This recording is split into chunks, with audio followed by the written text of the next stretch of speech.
অন্তরীকরণের আমরা আজকে চতুর্থ অনুশীলন অর্থাৎ 9D ধারাবাহিকভাবে সেটা নিয়ে কাজ করব। তো 9Dর আজকে হচ্ছে প্রথম পার্ট, যেখানে 1, 2, 3 বা 3-এর আংশিক ম্যাথ আলোচনা করা হবে। তা আমরা যদি প্রথমে 1-এর 1 নম্বর ম্যাথটা একটু দেখি, তাহলে ম্যাথটা ছিল এরকম যে আমরা ln x minus root over of x square minus 1 এটাকে আমাদের কী করতে হবে, অন্তরীকরণ করতে হবে। তো এই অন্তরীকরণ আমরা সিম্পলি ওয়াইতেই করব। আমরা যখন লন দেখলাম, তাহলে ভিতরের পুরো অংশ, এটা যাই থাকুক, পুরো অংশটাকে আমরা যদি এক্স ধরে নিই, তার মানে এখানে আমরা আসলে লন এক্সকে অন্তরীকরণ করতেছি। আর লন এক্সের অন্তরীকরণের সূত্রটা হচ্ছে 1/x। এক্স বলতে এক্সের জায়গায় যেটা ছিল, অর্থাৎ x minus root over of x square minus 1, যেহেতু এখানে এক্সের জায়গায় এক্স ছিল না, অন্য কিছু সামথিংকে আমি এক্স ধরে নিয়েছি, সেটাকে আবার কি করতে হবে, অন্তরীকরণ করে দিতে হবে। তো আমি সেটাকে আবার অন্তরীকরণ করে দিলাম। তো এই অন্তরীকরণ পার্টের দুটো অংশ, একটা হচ্ছে এক্স, একটা হচ্ছে minus root over of x square minus 1, যেখানে এক্সকে অন্তরীকরণ করলে আসতেছে 1, আর এটা তো minus, it's okay. X square root over of x square minus 1কে অন্তরীকরণ করলে রুটের ভিতরে পুরো অংশটাকে আমি যদি এখন যদি এক্স ধরে নিই, তার মানে রুট এক্স, আর রুট এক্সকে অন্তরীকরণ করলে সেটা হচ্ছে 1/2 রুট এক্স। বাট এখানে এক্সের জায়গায় কী ছিল, এক্স স্কোয়ার মাইনাস 1, সেই এক্স স্কোয়ার মাইনাস 1কে আবার অন্তরীকরণ করতে হবে। তো আমি যদি এক্স স্কোয়ার মাইনাস 1কে যদি অন্তরীকরণ করি, সেক্ষেত্রে এক্স স্কোয়ারকে অন্তরীকরণ করলে আসবে 2x, আর 1কে অন্তরীকরণ করলে আসবে 0, অর্থাৎ 2x আসতেছে। তো সেটা আমি সরাসরি লিখে দিলাম। এরপর যা সরলীকরণের কাজ, যে আমি এখানে এই অংশটাকে ঠিক যেভাবে সেভাবে রাখলাম। এখানে আমি লসাগু নিলাম 2 রুট এক্স স্কোয়ার মাইনাস 1, ফলে উপরে আসতেছে 2 রুট এক্স স্কোয়ার মাইনাস 1, আর এখানে আসতেছে আমার মাইনাস 2x। ফলে মাইনাস 2 আমি যদি কমন নিই, সেক্ষেত্রে আমার থাকবে x minus root over x square minus 1, যেটা এই যে নিচের অংশ আছে এর সাথে রেখে ক্রস ফায়ার, মানে এটাকে বাদ দিয়ে দেওয়া যায়। ফলে আবার এখানে 2 এবং 2 বাদ দেওয়া যায়, ফলে আমার উপর থাকতেছে মাইনাস 1, আর নিচের অংশ হচ্ছে যে x square root over of x square minus 1। তাহলে এই যে ম্যাথটা ছিল সিম্পলি ওয়েতে, আমরা যখন এক সাপেক্ষে যখন অন্তরীকরণ বা অন্তরজ যখন করি, তো এটা তার ব্যতিক্রম নয়। এরপর আসো, আজকের মূল ম্যাচ শুরু হবে মূলত এই জায়গাটা থেকে, 2 থেকে। আমরা তার আগে 7 নম্বর ম্যাচটা একটু দেখি। সেখানে আমাদেরকে দেওয়া হলো যে y equal ln root over of 1 minus cos x divided by 1 plus cos x.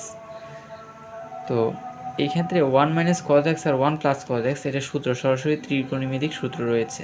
1 plus cos এক্সের সূত্র হলো 2 সাইন স্কোয়ার এক্স বাই 2, আর 1 প্লাস কজ এক্সের সূত্র হয়েছে 2 cos square x by 2। 2 cancel, আবার স্কোয়ার রুটে ক্যান্সেল, ফলে আমার থাকতেছে সাইন বাই কজ, আর সাইন বাই কজের সূত্র কি, ট্যান, অর্থাৎ ট্যান এক্স বাই 2 হয়ে গেছে। তাহলে আমি যে রাশিটাকে বা ফাংশনটাকে যে ওয়াই ধরেছি, এখন আমার টোটালি ওয়াই ইকুয়াল তৈরি হয়েছে লন ট্যান এক্স বাই 2।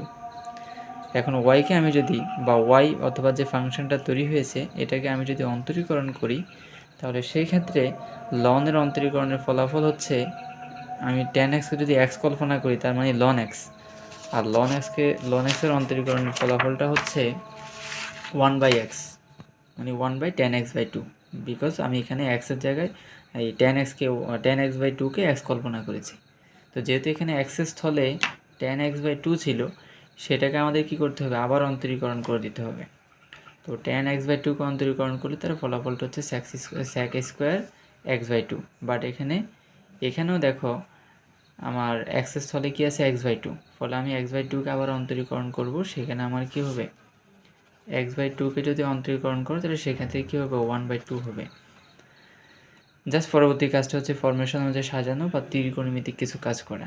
ত্রিকোণমিতিক কাজটা বলতে জাস্ট আমি এখানে লিখলাম 1/2 সংখ্যাটাকে আগে আনিয়ে স্যাক স্কোয়ার এক্স বাই 2, নিচে আমার ট্যান এক্স বাই 2, বা এটাকে এই ফর্মেটেও সাজিয়ে লেখা যায় 1/tan এক্স বাই 2কে লেখা যায় কট এক্স বাই 2।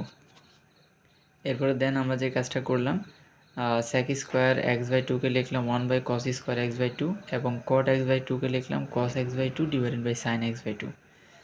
এখানে কস আর এখানে কস কাটাকাটি করলে আমার নিচে একটা cos এক্স বাই 2 থাকতেছে, আর সাইন এক্স বাই 2 একটা তো থাকতেছে। তাহলে নিচের যে ফরমেশনটা সেটা হলো 2 সাইন এক্স cos এক্স, আর এটা সূত্র কি, সাইন 2x। তো এখানে এক্স বলতে এক্স বাই 2 ছিল, টু এক্স, এই যে টু টু কাটা, ফলে এখানে ফরমেশন আমার যেটা তৈরি হয়েছে সেটা হলো সাইন এক্স, অর্থাৎ 1/sin x, যেটাকে আমরা কি লিখে ফেলতে পারি, cosec x। তাহলে একের যে 7 নম্বর ম্যাথটা ছিল তার অন্তরীকরণের টোটাল যে সলিউশন সেটা হলো cos x x/2। তো এখানে বারবারই বলে আমি একটা কথা বলি, সেটা হলো যে আগে আমাদেরকে অন্তরীকরণ যোগজীকরণ যেটাই আমি করি না কেন, আমার প্রথম কাজ হচ্ছে ত্রিকোণমিতিক কাজটা ভালো করে পারা, অথবা লন লগ সূচক লগারিদম, এই যে কাজগুলো আমরা করেছি আগের ক্লাসে, বা অথবা আমি ত্রিকোণমিতিক কাজ ইন্টারে অলরেডি সপ্তমতা শেষ করে দিয়েছি, তো সেই কাজগুলো যে ভালো পারবে সেই কিন্তু এগুলো ভালো পারবে অন্তরীকরণের কাজ। কারণ অন্তরীকরণের মানে হচ্ছে আমি সূত্র প্রয়োগ করব, কিন্তু সূত্র প্রয়োগ করার আগে একটা নির্দিষ্ট ফর্মেটে তাকে আনতে হয়, অথবা সূত্র প্রয়োগ করার পরে একটা নির্দিষ্ট ফর্মেটে তাকে নিতে হয় প্রমাণে যেটা চাইছে সেটা দেখানোর জন্য। যদি প্রমাণে কিছু না আসে, যেমন এই ম্যাথটা কেউ চাইলে এখানে সলিউশন করে দিতে পারবে, সে বলতেই পারবে যে এটা আমার আনসার, বা এখানেও আনসার বলে দিতে পারবে। কিন্তু যদি প্রমাণে এরকম চাইতো যে d/dx of equal cosec x, তাহলে তাকে কিন্তু এই কাজটা করার পরে ত্রিকোণমিতিক এই কাজটুকু করে এখানে আসতে হতো। তার মানে আমার ত্রিকোণমিতিক কাজ অথবা লন লগের কিছু ফর্মুলা সূত্র অথবা সূচক লগারিদমের কাজ, এটা আমাকে আগে পরে করতেই হচ্ছে। সুতরাং এই জায়গাগুলো একটু স্ট্রং করতে হবে। আমরা মূল কাজে যাব, মানে আমাদের আজকে যে মূল থিম সেটা হচ্ছে 2 এবং 3-এর ম্যাথগুলো। কারণ 9A C ABC এর থেকেও 9Dর ব্যতিক্রমতা বা নতুন যে ম্যাথ তৈরি হয়েছে সেটা এই জায়গা থেকে তৈরি হয়েছে। সেটা কীরকম, আমাদের যে রাশিটা দিয়েছিল সেটা হচ্ছে এরকম, আমরা এটাকে y ধরে নিয়েছি, বা f(x) m tan যা ইচ্ছে তার ধরে নেওয়া যাবে। তো আমি যদি ফাংশনটাকে যদি y ধরে নিই, এখন দেখো এখানে আমার ভগ্নাংশ ভিত্তিক অনুসারে একটা ফাংশন দেওয়া হয়েছে, এবং বলতে পারো যে জটিল একটা বা যৌগিক হচ্ছে একটা ফাংশন। তো সেই জন্য আমরা কী করলাম, উভয় পাশের লন দ্বারা এটাকে উভয় পাশের লন বা লগারিদমের কাজ করে নিলাম। সেক্ষেত্রে সুবিধাটা কি, আমার এটা লন ওয়াই হয়ে গেল আর এটা লন যে ফাংশন ছিল সেটা। তো এই ক্ষেত্রে লন যখন এরকম যখন ভাগাকার যখন থাকে, ফাংশন যখন ভাগাকার থাকে, তখন লন দ্বারা আমি যখন বন্টন করব তখন লন লিখে উপর অংশ লিখব, বিয়োগ লন লিখে নিচের অংশ লিখব। কারণ যদি ভাগ আকারে থাকে তাহলে লন ইউজ করার পর সেটা কি হয়ে যায়, বিয়োগ হয়ে যায়, আর যদি গুণ আকারে থাকে তাহলে সেটা প্লাস হয়ে যায়, সেটা আমরা জানি। তো এটাই এখানে করেছি, লন লিখে উপর অংশ লিখলাম, বিয়োগ লন লিখে নিচের অংশ লিখলাম। আবার এখানে দেখো দুইটা পার্ট, একটা হচ্ছে x+1 হোল স্কোয়ার, আবার হচ্ছে √x-1। তো আমি যদি দুইটা ফরমেশন দেখো গুণ আকারে আছে, তাহলে আমি গুণ আকার থাকলে কি বলছি যে এটা কী হয়ে যাবে, লন করার পরে যোগ হয়ে যাবে। দেখো মিডিলে যোগ দিয়েছি। একইভাবে এখানেও সেম কাজটাই করেছি, মিডিলে কি গুণ আকারে আছে, ফলে আমি যখন লন করে বের করব তখন কি হয়ে যাবে, যোগ হয়ে যাবে। এটা যোগ হওয়ার কথা, কিন্তু যেহেতু এখানে বিয়োগ ছিল, প্লাস মাইনাস এখানে একদম একই কাজ, একই সাথে দুইটা কাজ করে ফেলেছি, অর্থাৎ মাইনাস দিয়ে দিয়েছি আর কি। এরপরে আমরা সূচকের আরও একটা কাজ জানি, বা লগারিদমের আরও একটা কাজ জানি, সেটা হচ্ছে লন এক্স যদি কোনো পাওয়ার থাকে তাহলে পাওয়ারটাকে লনের আগে নিয়ে এনে লেখা যায়। তো এই পুরো কাজে বা এই পুরো অংশে সেই কাজটাই করেছি। করে এসে এখানে একটা অংশ পেয়েছি যে এক্স লন ই, লন ই এটার মান হচ্ছে আসলে 1। তো তার মানে লন এক্স লন ই মানে x/1, দ্যাটস মিনস এটা এক্সই হবে, আর বাকি অংশ দেখো অপরিবর্তিতই আছে। তাহলে আমার এখানে কিন্তু আমি এর আগে যে কাজগুলো আমরা করতাম সেটা হচ্ছে যে আমরা একটা ফাংশানকে বা একটা রাশিকে আমরা ওয়াই ধরে নিছি, এটাকে একটা নির্দিষ্ট ফরমেশনে এনেই কী করতাম, অন্তরীকরণ করে দিতাম। কিন্তু এখানে আমরা যাকে ওয়াই ধরেছি, আমরা যেটা ওয়াই ধরেছি সেখানে উভয় পক্ষে আবার লন করে দিয়েছি, ফলে আমি কিন্তু এখন ওয়াই যে রাশিটা পেয়েছি সেটা কিন্তু ওয়াইয়ের মান পাই নাই না, আমি যে ফরমেশনে কাজ করি সেটা কিন্তু ওয়াই না, এটা হচ্ছে লন ওয়াইয়ের মান। তাহলে আমার লেফট সাইডে হচ্ছে লন ওয়াই, আর এই পাশে একটা নির্দিষ্ট অংশ তৈরি হয়েছে। এখন আমি কিন্তু যে বলে দিতে পারবো না যে ওয়াইকে অন্তরীকরণ করতেছি। এই ক্ষেত্রে আমার নতুনত্ব সেটা হলো উভয় পক্ষে আমি এক্স সাপেক্ষে কী করব, অন্তরীকরণ করব। বাম পাশে এবং ডান পাশে উভয় পাশে আমি কিন্তু এক্স সাপেক্ষে অন্তরীকরণ করব। তো আমি বাম পাশে যদি এক্স সাপেক্ষে অন্তরীকরণ করি তার মানে হচ্ছে d/dx অফ লন ওয়াই, আর একইভাবে এখানে যদি অন্তরীকরণ করি সবগুলো পার্টের আগে পদের আগে আমি কী করবো, d/dx অর্থাৎ এক্স সাপেক্ষে যে অন্তরীকরণ করতেছি সেটা লিখে দেব। তো সেটা আমি লিখলাম। এখন লন ওয়াইকে যদি অন্তরীকরণ করা হয়, আমি ধরে নিই লন ওয়াই না, লন ওয়াই জায়গা কী আছে, আমি ধরে নিই এটা এক্স। তো লন এক্সকে অন্তরীকরণ করলে কী হয়, 1/x হয়। কিন্তু এখানে এক্সের জায়গায় কী ছিল, ওয়াই ছিল। তাহলে ওয়াইকে আমি আবার কি করতে হবে, অন্তরীকরণ করতে হবে। এখানে লন ওয়াইকে অন্তরীকরণ করে আমি পাইছি 1/y, বাট আমি তো অন্তরীকরণ করতেছি এক্সের সাপেক্ষে। আমি আবারও বলতেছি, আমি ওয়াইকে অন্তরীকরণ করতেছি এক্সের সাপেক্ষে, মানে লন ওয়াইটাকে। তাহলে আমি যদি এখানে ওয়াইটাকে যদি এক্স ধরে নিই, তাহলে লন এক্স, অর্থাৎ 1/x মানে 1/y। বাট এখানে এক্স জায়গায় কী ছিল, ওয়াই ছিল। তাহলে ওয়াইটাকে কী করতে হবে, আবারও অন্তরীকরণ করতে হবে। এটা কিন্তু আমরা ধারাবাহিকভাবে 3C 9Cর পুরো ম্যাথগুলো এই ক্যাটাগরিতেই করেছি। তো সুতরাং এখানে আমার এক্সের জায়গায় যখন আমি অন্য কিছু যখন ধরে নিব যে এটা এক্স, তখন তাকে আবার কী করতে হবে, আবার অন্তরীকরণ করে দিতে হবে। তো সেই কাজটা এখানে করেছি। আর এখানে কাজটা খুবই সিম্পলি, 2 হচ্ছে ধ্রুব সংখ্যাটাকে রেখে দিলাম, লন x+1কে অন্তরীকরণ করলে 1/x+1, আবার যেহেতু x জায়গায় x+1 ছিল তাকে অন্তরীকরণ করলে পাবো 1। এইভাবে প্রতিটি অংশকে আমি অন্তরীকরণ করে দিয়েছি। করার পরে আমার যে এখন নতুন অংশটা তৈরি হচ্ছে সেটা এরকম, বাট এখানে তো 1/y আছে, তো ওয়াইটাকে আমি ওই পাশে ট্রান্সফার করে দিলাম। মানে আমার যে এখন অন্তরীকরণের ফলাফলটা সেটা হলো, মানে এখানে যে 1/yটা পাইছে, 1/y ইন্টু dy/dx, আমার শুধু কি বের করতে হবে, আমার বের করতে হবে dy/dx। এটাই আমার মূল টার্গেট। কিন্তু আমার লেফট সাইডে কী আছে, 1/y ইন্টু dy/dx। তাহলে ওয়াইটাকে আমার যে কোনো মূল্য ওই পাশে ট্রান্সফার করে দিতে হবে, কারণ এটা আমার বের করার উদ্দেশ্য না, আমার শুধু বের করার উদ্দেশ্য হচ্ছে dy/dx। তো সেক্ষেত্রে ওয়াইটাকে ওই পাশে পাঠিয়ে দিলাম, তাহলে সেটা কী হবে, রাইট সাইডে যাই আছে তাদের সাথে এটা গুণাকার হবে।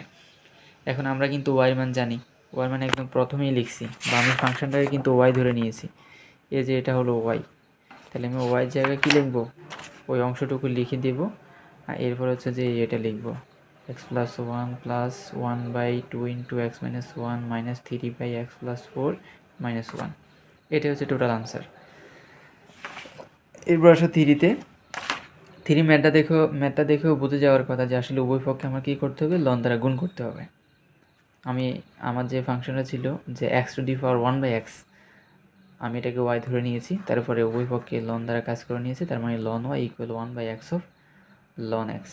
মূলত এটা ছিল এইভাবে, লন x⁴1/x।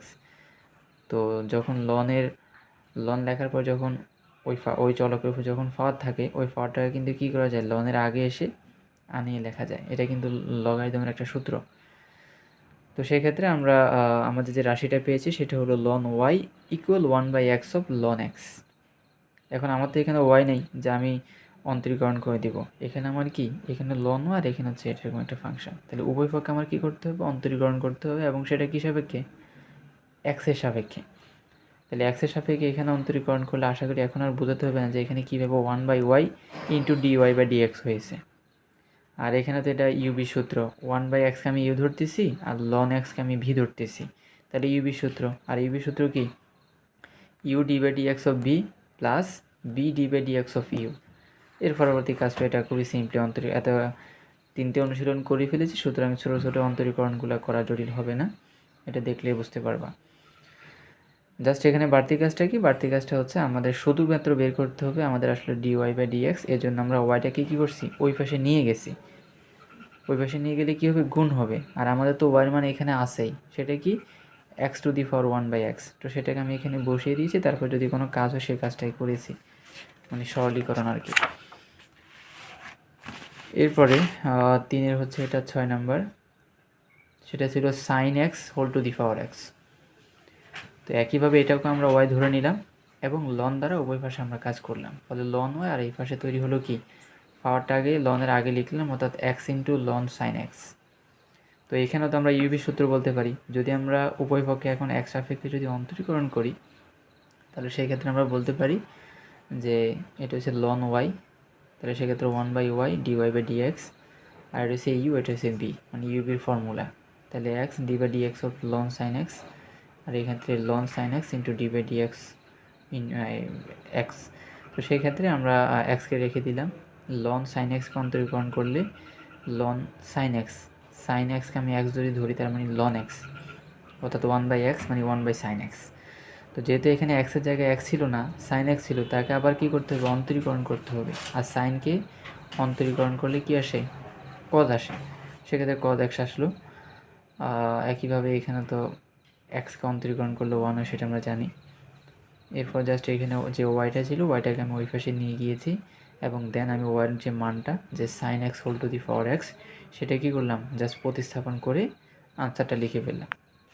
একইভাবে আমি যদি বলি 3-এর যে 8 নাম্বার ম্যাথটা, সেটাও একই ক্যাটাগরি। সেটা কীরকম, আমাকে দিয়েছে যে x whole to the power tan inverse x. তাহলে আমাদের কী করতে হবে, উভয় পাশে লন করে নিতে হবে। তো উভয় পাশে আমি যদি লন করে নিই, তাহলে এই পাশে লন ওয়াই, আর এই পাশে যেটা পাওয়ার সেটাকে লনের আগে লিখে, অর্থাৎ tan inverse x ln x লিখে ফেললাম। এখন দেখো উভয় পক্ষে আমি যদি এক সাপেক্ষে অন্তরীকরণ করি, তার মানে 1/y ইন্টু dy/dx। এরপরে এটুকু অংশ আমি যদি ইউ যদি আর এটাকে যদি বি বলি, তার মানে ইউবি ফর্মুলা, অর্থাৎ টেন ইনভার্স এক্স আর লন এক্সকে অন্তরীকরণ করলে কী হবে, 1/x প্লাস, এবার লন এক্সকে রাখবো, আর টেন ইনভার্স এক্সকে অন্তরীকরণ করলে কী হবে, 1/1 প্লাস এক্স স্কোয়ার। এরপর আমাদের কাজ হচ্ছে, আমাদের তো মূলত বের করতে হবে dy/dx। তাহলে ওয়াইটা কী হবে, ওই পাশে কি গুণ হবে, তাহলে tan inverse x divided by x plus ln x divided by 1 plus x square. Just এখানে ওয়াইয়ের মানটা বসিয়ে দেবো। ওয়াইয়ের মান হচ্ছে x to the power tan inverse x, আর এখানে আমাদের বের হয়েছে tan inverse x divided by x plus ln x divided by 1 plus x square. এই হচ্ছে 8 নম্বর ম্যাথের সলিউশন। তো আগের ম্যাথগুলোর মতো এটা কাজ, জাস্ট এখানে একটা জায়গায় পার্থক্য বা ব্যতিক্রমতা তৈরি হয়েছে, সেটা হলো যে আমরা এখানে লন দ্বারা উভয় পক্ষে কী করি, গুণ করি, এবং গুণ করার পর যে অংশটা তৈরি হয় সেটাকে উভয় পক্ষে বা উভয় পাশে আমরা এক্সের সাপেক্ষে অন্তরীকরণ বা অন্তরজ করে তারপরে ওয়াইটাকে কী করি, ওই পাশে নিয়ে যাই। কারণ আমাদের কাজটা, আমাদের টোটাল যে অংশটা বা আমাদের যেটা বের করতে হবে সেটা হলো dy/dx বের করতে হবে, মানে ফাংশনটার অন্তরীকরণ। এই যে ফাংশন বা যেটাকে আমি ওয়াই ধরে নিয়েছি তার অন্তরীকরণ বের করতে হবে। তার মানে ওয়াইটাকে ওই পাশে নিয়ে নিতে হবে, এবং ওয়াইয়ের মান তো এখানে আসে, জাস্ট প্রতিস্থাপন করতে হবে লাস্টে। এবং এরপর যদি কিছু কাজ করা যায়, জাস্ট কাজটা করতে পারবা। যেমন এখানে চাইলে কেউ কাজটা করতে পারে যে আমি x to the power tan inverse এক্সকে আমি এই বন্টন করে দিলাম, চাইলে করতে পারে, কিন্তু কেউ চাইলে এইভাবে আনসারটা রাখতে পারে, সমস্যা নেই। তো এ ছিল আজকের কাজ, এবং কিছু হোমওয়ার্ক এখানে করবা, সেটা হলো 1-2, 1-3, 2-3, 2-7 নম্বর, এবং 3-1-3, এবং 3 হচ্ছে 8 নম্বর। যদি 8 নম্বর করে দিয়েছি, তো এই ম্যাথগুলো করবা। আর 3 হয়তো 9D হচ্ছে যে পুরো একটা পার্টও লাগবে না, আমি হয়তো 9E সহ আর নেক্সট ক্লাস সেটা অ্যাড করে দিব। আজকের এই কাজগুলো করো, এবং যে ম্যাথগুলো করেছি সেটা অবশ্যই আগে করবা, দেন হচ্ছে যেগুলো হোমওয়ার্ক দিয়েছি সেটা কমপ্লিট করবা এবং সাবমিট করবা।